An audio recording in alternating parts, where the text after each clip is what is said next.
SETI says the Bible is a book of sorcery.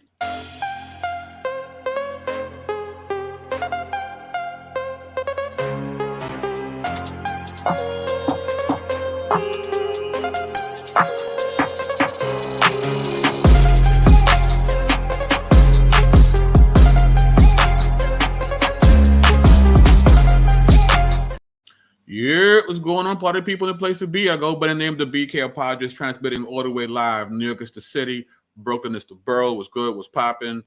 Man, happy MLK Day for everyone. Hopefully, you guys got your day off. You know what I mean? So, yeah, pretty much, Shawnee. Big up to Shawnee Bodega ladies in the building. You know what I mean? So, yeah, so shout out to her, and hopefully more people will be coming in. Of course, please share the link once you come in. Tell a friend to tell a friend that's him again. And if you like how it goes down with BK, please show your love, your birthday love, actually, since it's my birthday weekend, via PayPal. And if you want to be a monthly supporter of BK, you can become a patron where you get an assortment of goodies to enhance your personal Bible study. So, yes, since I do have the day off, this is my second time going live today. And yes, I am choosing violence. This is true. This is absolutely true. And what we'll be discussing today is a video from SARA SUTEN SETI. SARA SUTEN SETI, for a lot of people, is the gateway drug to the conscious community. And even though we might not see him often or at all right now on Sonetta, he still plays a major part in the community attacking the Christian faith. So he did a video talking about how the Bible is a book of sorcery. So I'm going to share a couple of clips and I'm going to give my thoughts and then we'll be out of here. All right. And yes, so, SETI has you might hear a couple F-bombs from him, so if you have children, watching, you might want to warn them or get them out the room. He speaks very freely and loosely with the verbiage. So with that being said, let's get into it. So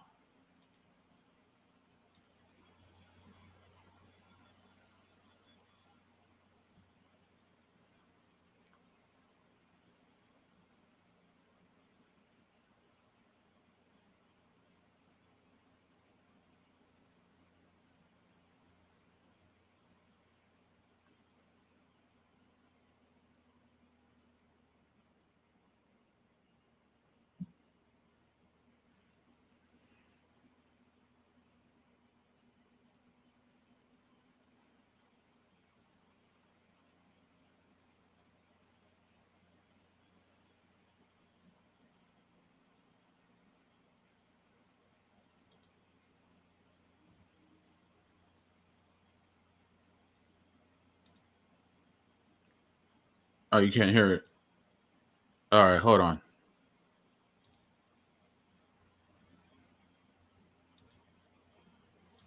All right, hold up.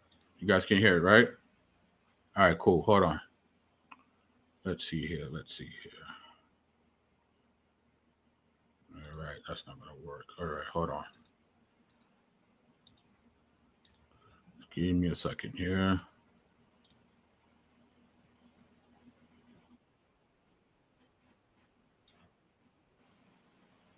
Just give me a second here.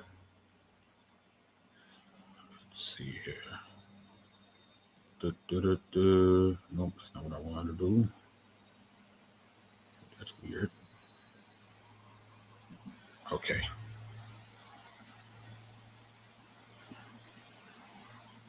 Just give me a second. Oh man, what in the world? Okay. Sorry guys. Just give me a second here.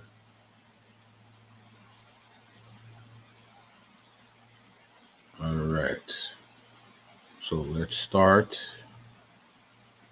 again. 454. All right.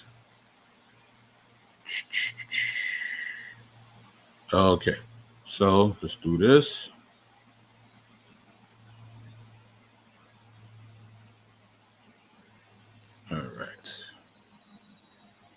All right, here we go. Information regarding the Bible that clearly tells us that is more to it than, what we want to believe. Now, when we talk about number one, you say the gospel, God's spell.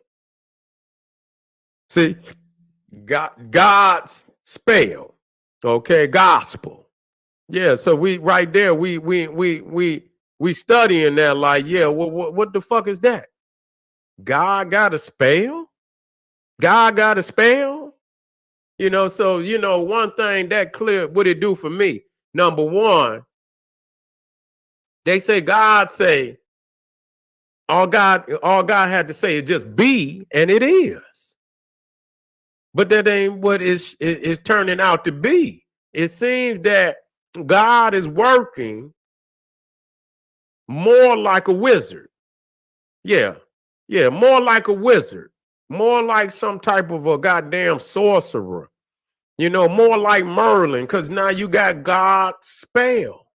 You see, so who's he's putting the spell? Is he putting? So he's putting a spell on his followers.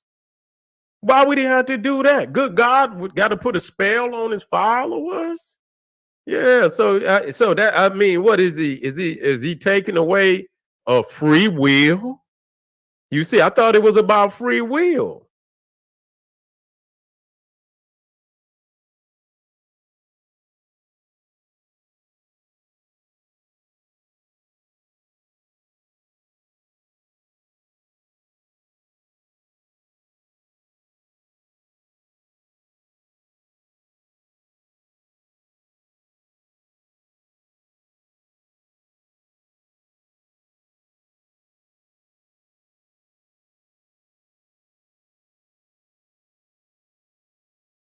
Okay, yeah. So very interesting, right? Yeah, it's I'm shocked that he even talked about the etymology of a word. But let's look at that etymology, though, right? Let's do that. Let us do that. All right. So we're gonna go to the online the dictionary about the etymology of the word gospel. Right? Old English gospel, glad tidings, announced by Jesus, one of the four gospels, literally good spell from God, which is good, plus spell story or message, a translation of Latin bona attunatio, itself a translation of Greek evangelion, reward for bringing good news. The first element of the Old English word originally had a long O, but it shifted under mistaken association with God, as if God's story, i.e., the history of Christ. God's spell is good news or reward for bringing good news. It's not God being like Doctor Strange and having to cast a spell to do anything. That's not what the word gospel means. But you know who had to cast spells to create things? One of the Egyptian deities, right? That he is so fond of. The Memphite theology of the Egyptian Old Kingdom knows that God Atum creates by the speech of Ptah. SGF Brandon's investigation of the notion of creation by divine word in Egyptian thought has led to the conclusion that creation was affected by magical utterance. Thus, it seems certain that in Egyptian speculation, the pronouncement of the right magical word, like the performance of the right magical action, actualizes and animate potentialities inherent in matter. In Genesis 1, on the other hand, the notions of a magical word of animate potentialities inherent in matter are absent. The first chapter of the Bible knows only of creation by an effortless, omnipotent, and unchallengeable divine word, which renders the so-called similarity between the Egyptian mantic magic word and the Hebrew effortless word of Genesis 1 as wholly superficial. Genesis 1 shows in its view of God's creative word its distance to pagan mythology. In Genesis 1, God's effortless creation by the spoken word, in the words of H. Ringren, quote, is given a fundamental significance that is without parallel. This is from The Polemic Nature of Genesis Cosmology by Gerhard F. Hazel. So God does not need an incantation to create anything, whereas the great God Atum does. So I think he misunderstands which God needs help, right? Yahweh doesn't need spells, but Atum does. Okay? So with that being said, let's go back to the video. All right, just give me a second here. All right. Make sure this is all right. Here we go. Righty. Here we go. Share the screen. All right, here we go. You see, I thought that's what it was about, that you had free will, you know, to choose these people. So you got to be under a goddamn spell. That's what you got to be under. Now, we also understand truly, if you do not, that the original, when you start talking about, and I can even go deeper, when you talk about they priesthood, you see, when you break it down, you see, when you break it down, you got the Leviathan. You see what I'm saying? The Leviathan, which is the water serpent. You see, the water serpent, the water dragon, the Leviathan. And you break it down, you get Levi and you get Nathan. Leviathan. Look it up. You see? So you got some hidden accord behind all that. You know? Leviathan. Go look it up. Levi and Nathan. Leviathan. You got to understand is you got to study the etymology, the anagrams and all of that. Matter of fact, do I got that in there?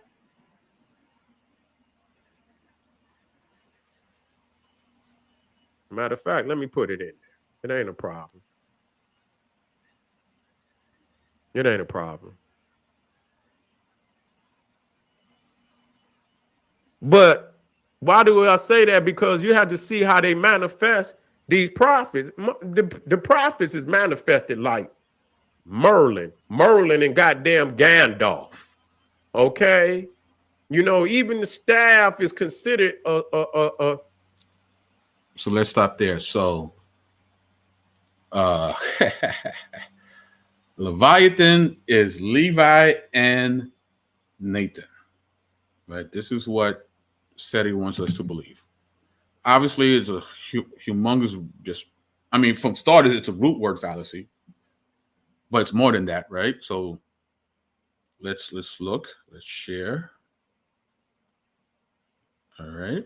So again, right? If we go to the dictionary here, Leviathan, late 14th century, sea monster, sea serpent, sometimes regarded as a form of Satan. From late Latin, Leviathan, from Hebrew, like Leviathan. I'm sure I'm butchering that. Dragon, serpent, huge sea animal of unknown origin, perhaps from the root to wind, turn, twist, on the notion of a serpent's coils.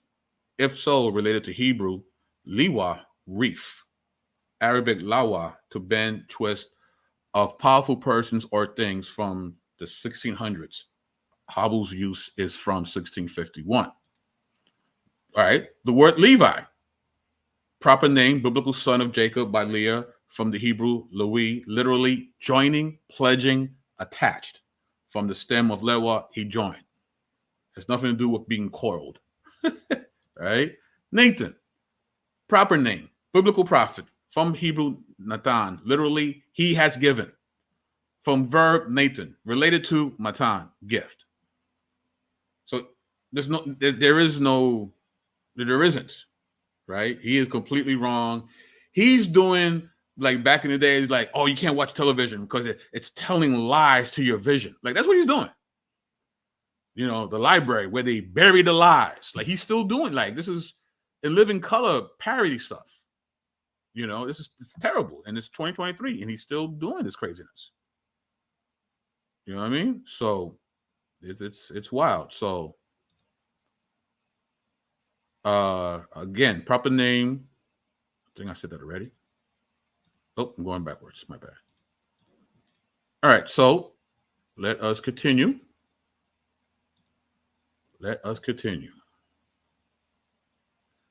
Yes, he did say anagram, Shawnee. He actually said anagram.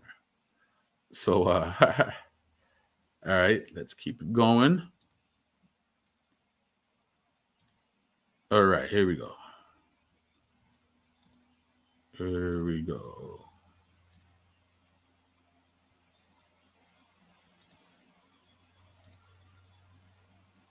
From it, there it is, Leviathan. You break it, you see, and at the end, Leviathan, Levi Nathan. You see what I'm saying? So that's a hidden symbolisms in there. Okay, ain't no getting away from that. So yeah, y'all motherfuckers into that dream, and that's a fact that they, many of the in the medieval period, even when they talk about the brazen serpent, you know what I'm saying? They don't show no damn serpent in the sense, because when you say serpent, it could also mean the dragon. You see, so when they show the brazen serpent, they show a dragon up on the pole. Did y'all see that? Y'all didn't see that, did you? Let me show y'all something. They ain't show y'all that, did they? Yeah, no, they ain't gonna show you. They ain't gonna show you that. They ain't gonna show you that. Matter of fact, where is that one at?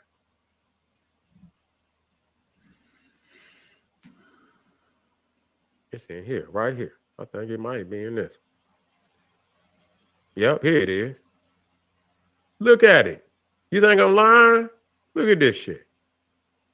You see it? This the brazen serpent. And they got Moses looking like Pan. Dionysus, Bacchus. What the fuck is wrong? People, y'all got to get out of that pre-prescribed shit that they show y'all. Y'all got to get out of that. And that, the general coming and show, and I'm gonna show you that it was consistent. It was consistent in how they portrayed. They saw, Moses, when he the one put the damn, he rose, he said, God told him to put raise the sea. So that's the dragon. That's Moses. You see? And this motherfucker looking like Saturn. He looking like Pan Saturn with a dragon on the pole. Look at this shit. So nobody's showing the people that the Hebrews was into dragon worship. So, according to that picture, the Hebrews were into Saturn worship and worshiping dragons, right? Yeah. Okay. So let's look at that again. That particular portrait. And let's get some context, right? This is Moses and the brazen serpent from the Golden Munich, Sulzer, English, Oxford, 1200 to 1225. All right, this is the 1300s, Munich, folio 20R. So this is a artist rendition of when God told Moses to make the bronze snake. Right? This is a artistic rendition, right? That happens in the 1300s. This is not a primary source for the events. This is the artist imagining how it might be. Now, of course, the question is, what's up with the horns on his head? Okay. So a word about the depiction of Moses. He is frequently shown with what looks like horns coming from his head. This motif, which seems very strange to our eyes, is common from the Middle Ages through the Renaissance. See, for instance, the great statue of Moses by Michelangelo, now in the Church of San Pietro in Vincoli in Rome. It is due to the fact that when St. Jerome was preparing the Latin translation of the Hebrew Old Testament, he used the word cornita, or horned, to translate the reference in Exodus 34:29 to the radiance which shone from Moses after he had been on Mount Sinai with God for the second time to receive the second set of the tablets of the law. In short, they represent not horns, but rays of light. So he's not looking like Pan. It's not. That's not what's being conveyed here. It's the radiance that God gives him because of his friendship with Yahweh. That's what it's about. And again, you can't use a 14th century Renaissance painting as a primary source to something that happened in Iron Age 2. Like, no, you cannot do that. With respect to Israel's words experience, Yahweh's judgment by the snakes and healing by means of the snake, imagine exhibit that Yahweh supplants the status of snakes, snake deities, and snake healing deities.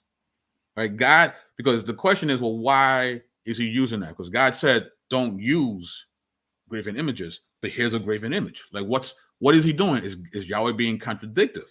No, he's being polemic. Right? He's being polemic. Praise in Akkadian hymn is the dragon and horned serpent, the Uraeus symbol, a rearing Egyptian cobra for the serpent goddess Wajet, safeguarded kings and gods, while kings, divine and snakish in their essence, were immune from and could cure snake bites. Hence, the Uraeus is promoted as the source of the military destruction of King Thutmose and his Nubian campaign. Quote, then these enemies were weakened by his Uraeus, which is a moment turned into carnage. Conviction continues for Thutmose III. It is his Uraeus that overthrows them for him, his flaming serpent that subdues his enemies. During Akhenaten's reign, a hymn to the solar disk Aten rehearses the negative realities of night after Aten gets, including, quote, all the serpent's bites. In the Ptolemaic period, Egyptian sun god creator Atum self-proclaims, when I emerged from the roots, I created all the snakes and everything that evolved from them. In the Israelite worldview, Yahweh alone is the creator and controller of deadly snakes. So it's a polemic. Because remember, they were complaining. Prior to that, they were complaining about, oh, we had meat in Egypt. You got us in this wilderness. We had it better, even though they were enslaved. We had it better in Egypt. So God had to remind them that God is vastly superior than Egypt. It's like, you want Egypt? All right. Egypt had snakes. Here you go. Oh, you don't like the snakes now, do you? You're crying out to me. You're praying. All right, I'm going to make this bronze snake to show you who God really is. It's not the serpents. It ain't Pharaoh. Pharaoh does not control the serpents. Yahweh does. He's being polemical by creating this bronze snake. He's providing a deep theological point. I'm God. I'm the king, not Pharaoh. Pharaoh doesn't run the snakes. I do. That's the point being made here. Right? By analogy, Israel's divine king Yahweh likewise commissions venomous snakes against his unfaithful vassals. Or by analogy to Egyptian thought, Yahweh subsumes the power attributed to Egyptian kings in the Uraeus snake icon to destroy the recalcitrant people acting as his enemy. He's again showing that it's not the Nasut, it's not the Pharaoh that controls the snakes. It's Yahweh. I am king, not that dude. So, just so you don't get it twisted. Like you want to go back to to Egypt. No. You go back there, you deal with the snakes. But you didn't like dealing with the snakes, did you? You started crying out to me. You started praying to me.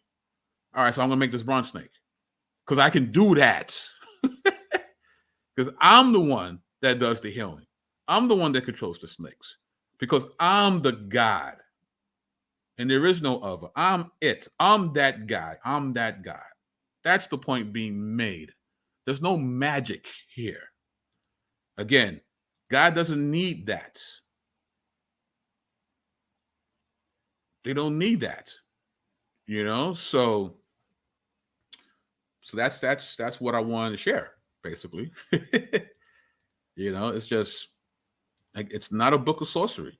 It's a book of Yahweh, a creator God that doesn't need incantations. He does what he wants, how he wants it, and that's it. You know, as opposed to some of these Egyptian deities, they needed the right word, the right action, the right combination of these things in order to do anything. God didn't need that. God just says and it happens. Big difference. Pharaoh, he's the king of the vipers. No, he's not. Yahweh is. Yahweh is. So that's all. I just want to share that with you guys. The Bible is not a book of sorcery. It is, again, the meta narrative of Yahweh wanting to be in an intimate relationship with his creation. Again, that's what the Bible is about. All 66 books, right? Whether we're talking about the Torah, the Tanakh, New Testament, it's all encompassing the meta narrative of the ultimate love story of God wanting to be with his creation. That's what the Bible is about. It's not a book of spells. You want that, go to Egypt. If you want a book of spells, because the gods need that too in Egypt. Yahweh does not. So, but yeah. So, yeah, Shawnee, I actually did that video about Yahweh spins the block. Yeah, good times indeed. So, yeah. So, with that being said, ladies and gentlemen, you guys have a great MOK day, and let's keep defending the faith against the crazies out here. Right? Peace.